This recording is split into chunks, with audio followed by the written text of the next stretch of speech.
오늘 함께 읽으실 하나님의 말씀 구약성경 열왕기상 18장 30절로부터 40절 말씀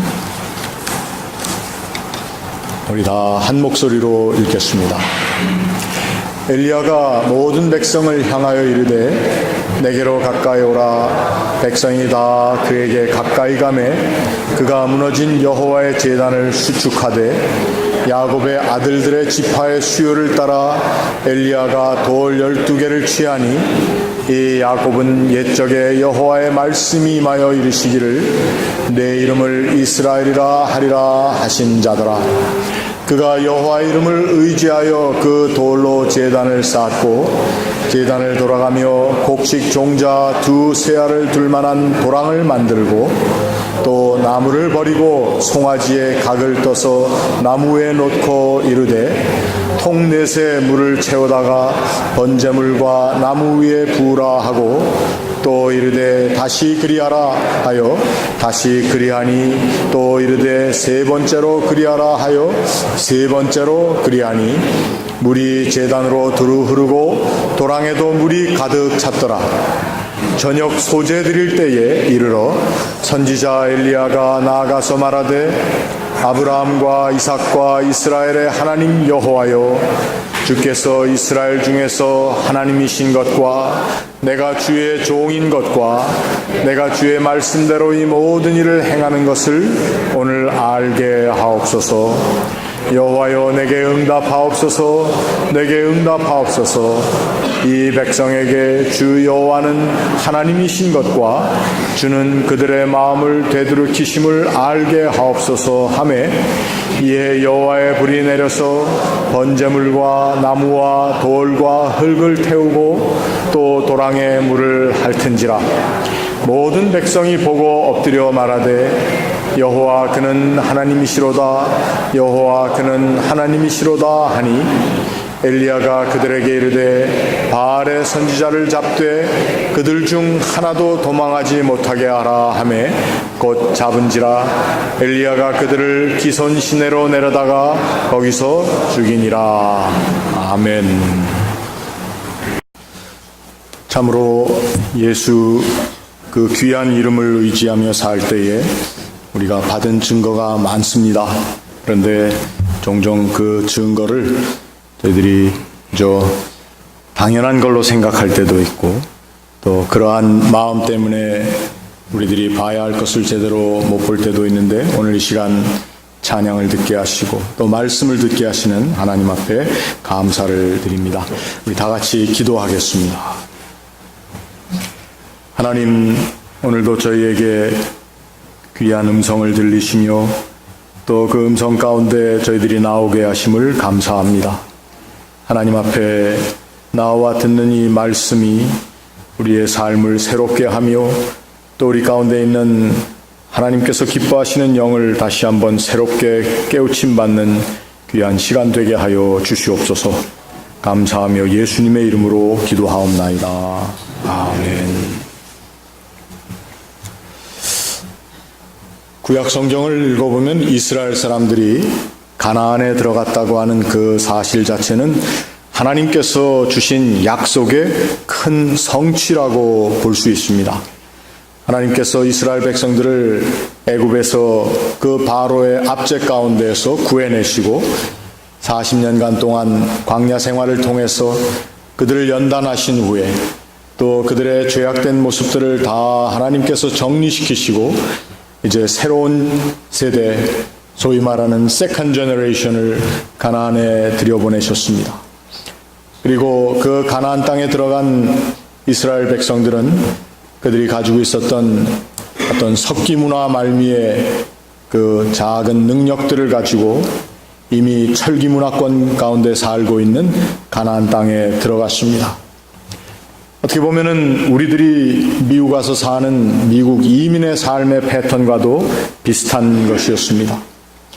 젖과 꿀이 흐르는 땅이라고 하는 그 가나안은 어떻게 보면은 놀라운 자본주의와 또 민주주의 또 인권을 소중히 여긴다라고 하는 우리 미국 땅에 우리가 살던 참 어렵고 힘들었던 삶의 자리를 다 떠나서 이제 새로운 땅에 또 많은 기회들로 가득 찬 나라에 들어와서 산다고 하는 그 기대감을 가지고 이 땅에 정착하는 우리들과도 사실은 비슷한 상황이었다고 보겠습니다. 결국 그들은 그 땅에 들어가서 살면서 그 땅이 추구하고 있는, 가나안 땅이 추구하고 있는 그 삶의 풍요에 관해서 많은 관심을 쏟으며 살게 되었습니다. 오늘 사실 우리들도 마찬가지입니다. 이 미국에 살다 보니까 이 미국이 얘기하고 있는 또 풍성함을, 풍요로움을, 자유로움을, 그리고 경제적인 번영을 추구하고 있는 많은 사람들 가운데 살다 보니까 오늘 우리들 모두도 어떻게 보면은 그 풍요를 추구하는 삶의 자리에서 어쩔 수 없이 또 그것이 삶의 참 모습인 줄 알고 살고 있다고 하는 것입니다. 어떤 사람들은 그저 농담 삼아 그런 얘기를 하더라고요. 사람이 돈에 눈이 멀다 보면은 보이는 게 없다. 그래도 한국 사람들은 우리 한국의 옛날 돈이 엽전이었기 때문에 돈이 눈을 가려도 그 구멍을 통해서 뭔가 볼 수 있다. 뭐 이런 얘기도 하고, 우리 사람들, 한국 사람들은 원래 눈 색깔이 다 브라운 아니면 블랙 뭐 이런 색깔인데 미국 와서 그냥 너무 돈을 추구하다 보니까 색깔들이, 눈 색깔이 다 초록색이 됐다. 뭐 이런 얘기도 합니다. 정말 그렇습니까? 우리 가운데 그러한 돈에 눈이 먼 사람들이 그렇게 많이 있습니까? 아마 우리 교회는 별로 없는 것으로 제가 알고 있습니다. 하도 그런데 눈이 멀지 말자는 얘기를 우리 교회를 통해서 많이 들으셨기 때문에 이스라엘 백성들이 그 풍요를 추구하는 삶의 자리에 가서 살다 보니까 하나님께서 주신 삶의 매뉴얼을 잠시 뒤로 하고 그 풍요의 신을 섬기는 풍요제 가운데 그들의 모든 삶의 패턴이 함께 돌아가게 되었습니다.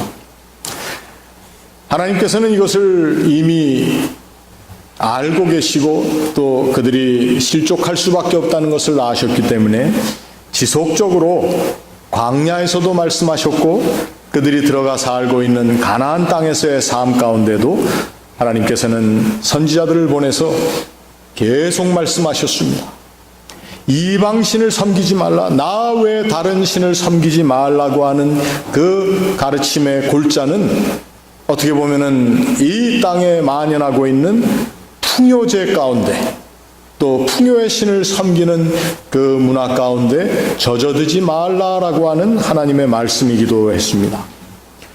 그런데 성경을 다 읽어보니까 이스라엘은 그 자리에 들어가서 오늘 우리들이 이 미국에서 사는 삶의 방식을 빨리 배우고 또 우리도 빨리 풍요로운 가운데 살고자 하는 그러한 마음으로 추구하던 그러한 우리의 마음과 마찬가지로 그들도 풍요제 가운데 하나님을 섬기고 하나님을 기쁘시게 하던 그러한 삶의 모습을 잊어버리고 또 잃어버리고 말았다는 것입니다. 그 풍요제 가운데 가장 많이 섬김을 받던 신의 모습이 둘이 있는데 그 중에 하나가 바알이라고 하는 신이고 또 하나는 아세라라고 하는 신이었습니다. 바알과 아세라는 주로 부부라고 이야기를 합니다.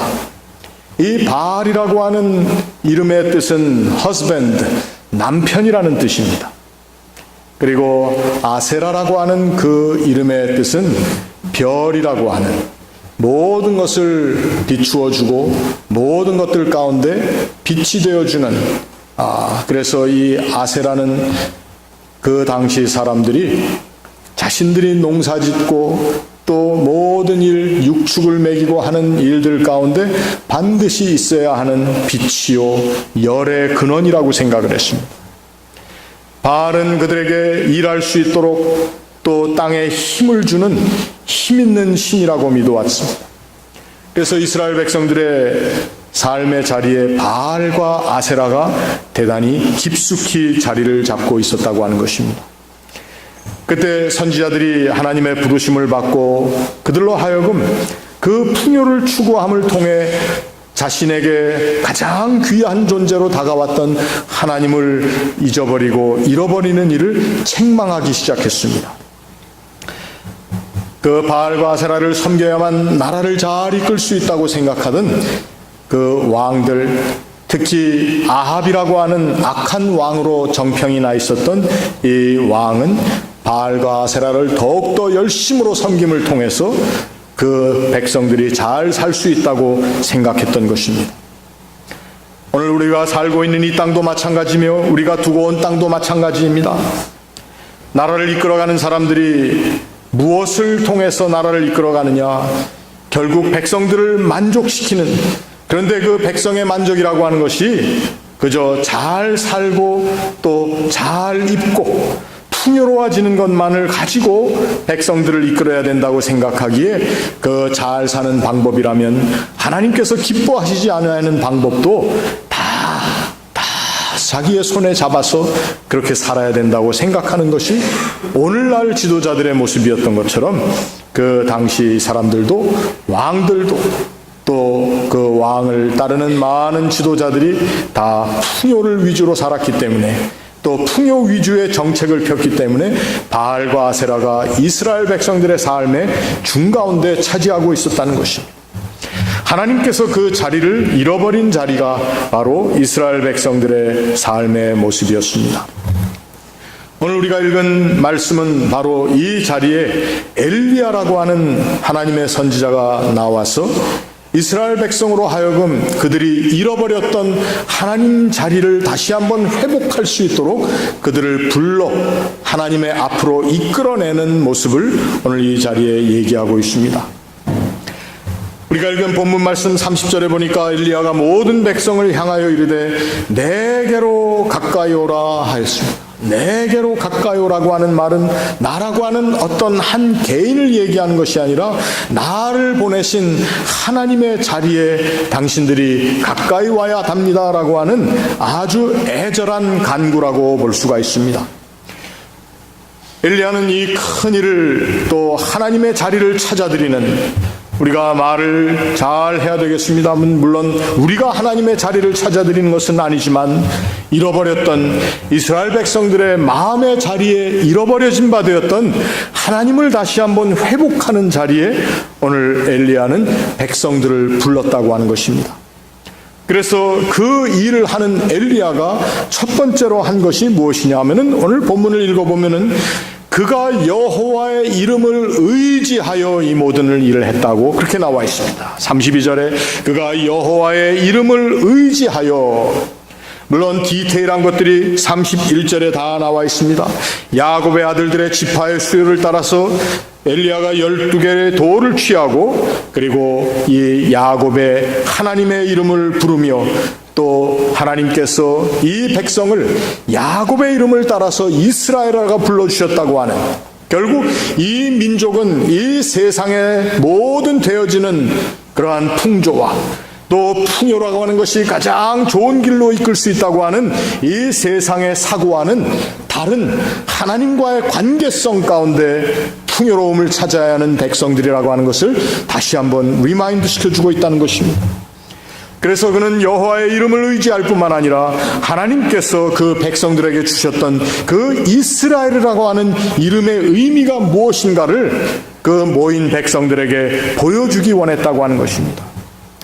그래서 그는 12개의 돌을 취하여 그 단을 쌓았다. 그리고 그는 제단을 쌓때 그 제단이 어떠한 모습으로 쌓아졌는가? 그 제단이 바로 무너졌던 제단을 수축하였다고 30절 마지막에 되어져 있습니다. 여호와의 제단을 수축하였다. 하나님께서 그 백성들을 부르시면서 언약을 맺으시고 그 백성들의 미래에 대해서 하나님께서 친히 보장해 주셨지만 그 백성들이 가나안 땅에 들어갔을 때에 그들의 눈에 보이는 가시적인 것들에 의해서 그들은 하나님께서 친히 약속해 주신 미래를 향한 하나님의 약속을 잠시 뒤로 접어놓았다는 것입니다. 물론 우리는 미국이라고 하는 또 오늘 현대라고 하는 이 세상에서의 실용주의적이고 또 실질적인 것을 추구하는 것이 지혜롭고 그것이 효율성이 있다고 얘기하는 그러한 삶의 자리에 우리가 처해 있습니다. 하나님께서 원하시는 미래라고 하는 것이 좀 더 우리에게 구체적으로 다가올 수 있기를 원합니다. 하나님 우리에게 미래를 보여주셨다고 하는 것이 무엇입니까? 우리가 이 세상을 살면서 그 미래에 더 잘 살고 행복하기를 원합니다. 하나님께서 우리의 그 마음을 모르시는 것이 아닙니다. 하나님께서 원하시는 것은 우리가 원하는 그 행복과 미래를 향한 확실한 어떤 안정과 또 나의 모든 평안을 추구하는 그 우리의 마음 때문에 정말 근본적으로 하나님께서 약속해 주신 영원한 하나님의 약속, 이 세상의 어떠한 가치와도 바꿀 수 없는 그 하나님께서 우리에게 주시기 약속하신 그 미래의 가치를 잃어버리지 말아야 한다는 것입니다. 이스라엘 백성들에게 있어서 사실 40년 광야 생활 가운데 그들이 하나님께서 풍성히 내려주시고 또 먹여주셨다고는 하지만 그 광야 생활이라고 하는 것은 언제든지 모자라는 것이 많았고 또 부족한 것으로 인해서 하나님 앞에 늘 또 불평하고 원망하는 그 모습을 우리가 성경을 통해서 볼 수가 있습니다.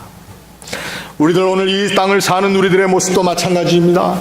하나님의 약속을 받아서 그 약속을 의지하면서 미래를 향해 나아가는 우리의 발걸음이지만 세상 살다 보면 우리에게는 모자라는 것도 있고 또 부족한 것으로 인해서 다가오는 많은 불편함이 있을 것이고 또 어떤 경우에는 우리가 추구하던 행복이라고 하는 그것들이 어느 한순간에 다 송두리째 날아가 버리는 그러한 어려움을 겪을 때가 있을 것입니다.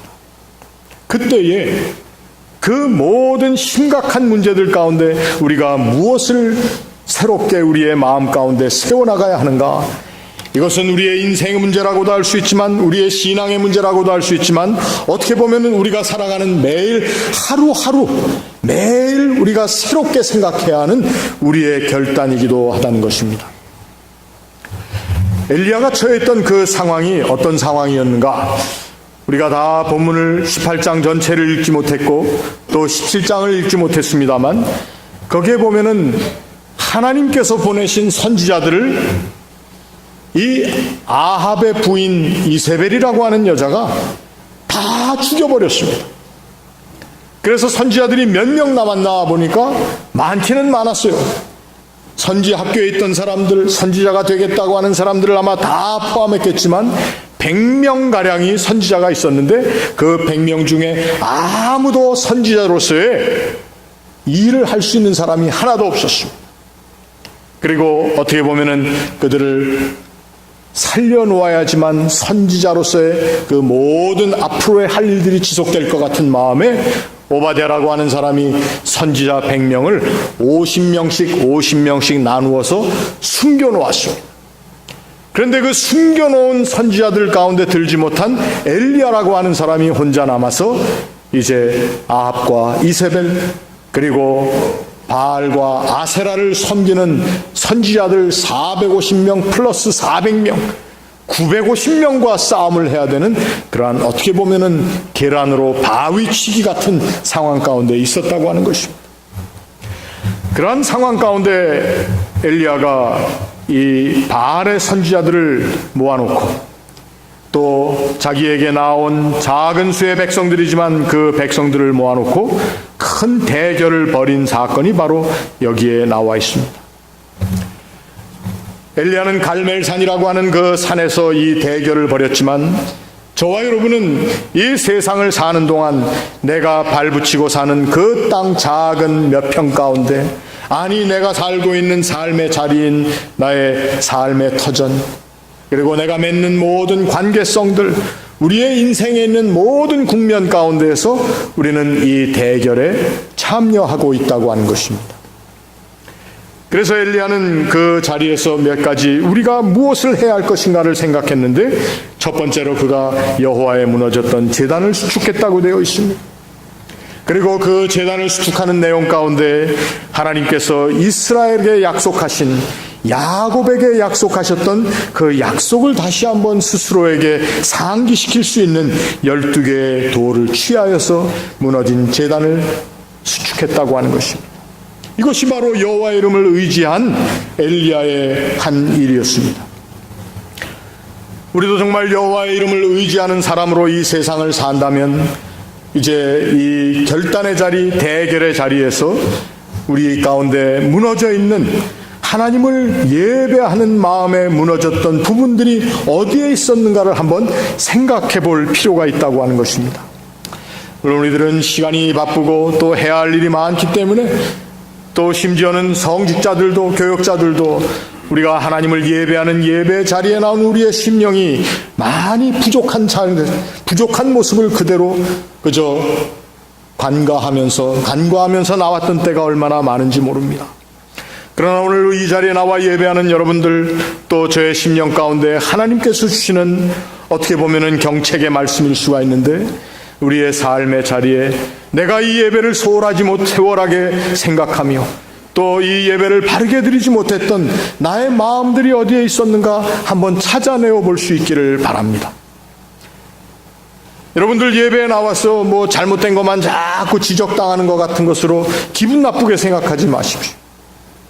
우리의 예배의 모습이 하나님 앞에 새롭게 그 무너졌던 여호와의 제단이 수축함을 받을 때에 거기에 우리의 참된 의지가 있고, 오늘 우리가 본문에 읽은 하나님의 거룩한 불이 그 모든 것을 연락하시는, 그리하여 그 연락을 통해서 누가 하나님의 편이며 하나님께서 누구의 편에서 그를 돕고 계신가를 확실하게 증거함 받을 수 있다고 하는 것입니다. 그만큼 저와 여러분이 하나님 앞에 예배하는 자로 나온다는 것이 얼마나 중요한 것이며 그것이 하나님의 이름을 의지하는 것인가를 알 수 있습니다. 저는 그래도 오늘 우리 교회에 아침에 제가 사무실을 이렇게 앉아 있으면서 블라인드를 이렇게 좀 열어놓고 여러분들 이렇게 예배하러 모시는 모습들을 보면은 얼마나 반갑고 기분이 좋은 줄 모릅니다. 또 오늘 아침에 운전하셔서 우리 권사님들 모시고 오시는데, 권사님들 제일 먼저 들어오시는데 그 모습이 얼마나 기쁘고 반가운지 모릅니다. 우리 권사님 한 분은 저보고 목사님이 이렇게 늘 맞아주셔서 너무 감사합니다. 이런 교회가 없습니다. 이렇게 막 저한테 칭찬을 하시는데, 저는 그것보다도 더 좋은 것이 그 권사님들께서 그 연로한 몸을 이끌고 하나님 앞에 나오신다는 것이 얼마나 소중한지 모르겠습니다. 오늘 연휴인데도 여기에 나와서 예배드리고 계시는 여러분들 정말 소중하고 감사합니다. 그런데 더 중요한 것은 바로 오늘 우리가 이 예배 시간을 어떤 책임의식 때문에 나온 것이 아니라 우리가 하나님 앞에 결단하는 사람들로서 우리가 예배 시간에 처음 드리는 고백의 기도를 통해서 우리의 무너진 부분들을 하나님 앞에 내어놓고 하나님의 도우심을 통해서 회복함을 얻겠다고 하는 그 마음을 가지고 하나님을 의지하며 나왔다고 하는 것이 여러분 이 예배에 나온 우리들에게 주신 하나님의 은혜인 줄로 믿습니다. 그 은혜를 우리가 이 주일 한 주간만 체험하는 것이 아니라 매일 매순간 체험해야 한다는 것입니다. 이 예배 가운데 나오는 우리들은 하나님 앞에 온전한 제사를 드리는 사람으로 나오고 있습니다. 히브리 말로 제사라고 하는 표현이 여러 가지가 있지만 그 행위를 하나는 카라브라고 하는 히브리어로 쓰고 또 하나는 알라라고 하는 히브리어로 씁니다. 알라라고 하는 그 무슬림 사람들이 하는 말이 아니고 히브리어 동사입니다. 알라와 카랍. 이 카랍이라고 하는 말 자체는 모든 것을 제쳐놓고 의도적으로 접근한다라고 하는 뜻이 바로 이 카랍이라고 하는 단어입니다. 알라라고 하는 단어는 사실 올라간다는 뜻입니다. 내 삶에 있는 모든 여건들을 내가 한번 뿌리친 채, 그리고 올라가기 힘든 자리이지만 내가 한번 걸어 올라간다라고 하는 의미가 또한 알라라고 하는 히브리 단어라는 것입니다. 여러분, 우리가 하나님 앞에 나와서 하나님의 회복함을 받겠다고 하나님 주시는 은혜를 얻겠다고 하는 것이 그저 하나님께서 주시는 것을 덥석덥석 받아만 나간다는 것, 그것도 은혜가 되는 말이겠지만 우리가 하나님 앞에 나갈 때는 의도적인 우리의 목적이 있어야 된다는 것입니다. 하나님 앞에 의도적인 접근을 하는 사람들이 바로 예배하는 사람들입니다. 그 의도적인 접근 가운데 우리가 하나님 앞에 정말 하나님께서 요구하시는 것 무엇인지를 깨달아 아는 것도 중요하지만, 하나님께서는 내가 기대하고 내가 원하는 것 이상의 것으로 하나님께서는 이미 준비하고 계시다고 하는 것을 우리가 또한 깨닫고 믿으며 나가야 하는 것입니다. 내가 하나님과 그저 바치는 만큼만 하나님이 주신다. 하나님은 이러한 어떤 트랜잭셔널한 계산에 근거한 하나님이 아니십니다. 오늘 본문에 나와 있는 내용들을 보면은 그 제단을 만들었을 뿐만 아니라 또랑을 만들어서 거기에 물을 부어놓고 제단 위에 나무를 쌓았고 거기에 제물을 바치고 이러한 것을 얘기하면서 보니까 오늘 본문에 하나님의 불이 나와서 제단에 있는 것만 사는 것이 아니라 그 도랑에 가득 부어있던 물도 그 불이 내려와서 핥았다. 하나님의 하시는 능력은 하나님께서 우리들 한 사람 한 사람에게 주시는 내가 너를 깨닫게 하기 원한다라고 하는 하나님께서 하시는 일의 모습은 우리가 상상하는 것 이상 우리의 모든 기대를 초월하시는 하나님의 계획하신 일이 있다고 하는 것입니다. 거기에 나오기 위해서 필요한 것은 우리가 하나님 앞에 의도적으로 접근하며 나의 모든 것을 뒤로 한 채 하나님 앞에 나올 수 있어야 될 뿐만 아니라, 그리고 우리의 삶에 무너졌던 부분들을 하나님 안에서 회복하기 원하는 그 회복을 향한 마음을 가지고 나와야 한다고 하는 것입니다. 오늘 엘리야가 하나님 앞에 기도하며 내세운 기도의 제목이 두 가지가 있습니다. 하나님, 이 백성에게 여호와는 하나님이신 것과 하나님께서는 그들의 마음을 되돌이키심을 알게 하옵소서. 두 가지 기도 제목을 놓았습니다. 종종 예배 자리는 우리가 와서 우리의 고집을 꺾는 자리이기도 합니다. 내가 스스로 꺾지 못하기 때문에 하나님께서 나를 꺾어주시는 자리이기도 합니다. 나의 삶에 내가 최고라고 생각했던 삶의 방식을 하나님께서 원하시는 방식으로 한번 양보해 볼 수 있는 자리도 예배의 자리이기도 합니다.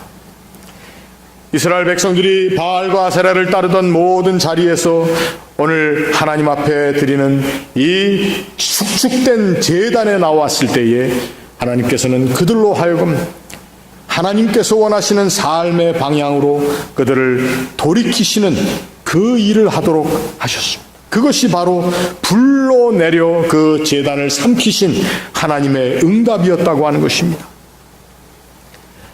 우리가 예배하러 나온 이 자리에 오늘 우리가 생각했던 또 우리의 방법대로 살기 위해서 세워놨던 그러한 계획에 혹 차질이 있습니까? 하나님의 방법으로 한번 바꾸어 볼 수 있으시기를 바랍니다. 바꾸는 일이 뭔지 잘 감이 안 잡히십니까? 내가 추구했던 삶의 방법을 한번 포기해 볼 수 있으시기를 바랍니다. 하나님께서 원하시는 하나님의 자리에 나의 인생을, 나의 삶의 모든 모습들을 한번 말티 드러내올 수 있으시기를 바랍니다. 그 자리에 하나님을 초대하십시오. 내가 하나님 앞에 의도적으로 나아가는 그 자리에 하나님께서 오셔서 나를 만나 주십시오라고 하는 기도의 목소리가 한번 우리의 마음 가운데 울려 퍼질 수 있기를 바랍니다. 나를 귀찮게 하고 나를 얼굴매었던 모든 것들을 이제 내가 뒤로 하고 하나님 앞에 나왔습니다. 하나님, 나를 붙잡아 주십시오라고 하는 하나님 앞으로 올라가는 그러한 제사의 심령을 한번 새롭게 회복할 수 있으시기를 바랍니다. 이 모든 것들이 바로 하나님의 이름을 의지하여 사는 삶의 모습입니다. 이것이 예배입니다. 이것이 하나님께서 원하시는, 또 하나님께서 주시기 원하시는 회복입니다. 이것이 하나님께서 우리에게 준비하신 은혜입니다. 우리가 감히 우리의 기대와 우리의 상상 가운데 제안해 놨던 하나님의 은혜, 이제 더 큰 하나님의 방법으로 하나님의 거룩하신 모습과 하나님의 계획하신 그 목적이 이루어지는 하나님의 일하심이 드러나는 여러분과 저의 인생이 될 수 있기를 바랍니다. 이러한 우리의 인생을 새롭게 얻어나가는 자리가 예배의 자리이며, 이 자리가 바로 우리가 하나님의 이름을 의지하며 나온 자리라고 하는 것입니다. 이 자리에 나온 여러분 모두를 주님의 이름으로 축하합니다. 왜? 남들이 가지지 못하는 주의 이름을 의지하는 특권을 저희들이 이 시간 프랙티스하고 있기 때문입니다. 주님의 전에 모이는 일들을 기뻐하시기를 바랍니다. 이 세상에 살아가는 모든 사람들의 바쁨과 또 그들의 효율성과 그들이 얘기하는 생산성, 이러한 것들도 다 중요하지만 그것을 온전히 뒤로 하고 하나님 앞에 올라온 사람들, 그 이름을 의지하는 사람들, 오늘 하나님께서 저와 여러분을 가장 소중히 여기시며 품어주시고 하나님의 기뻐하시는 뜻 가운데 앞으로 우리가 상상치 못했던, 기대하지도 못했던, 감히 하나님 앞에 기도하지도 못했던 우리의 기도의 제목들, 우리의 열망이 하나님 안에서 다 응답함을 얻는 그러한 놀라운 그리고 복된 삶이 오늘 우리들 앞에 놓여 있다고 하는 사실을 오늘 예배를 통해서 확실하게 또 우리의 마음 가운데 확신하며 나아갈 수 있기를 주님의 이름으로 축원합니다.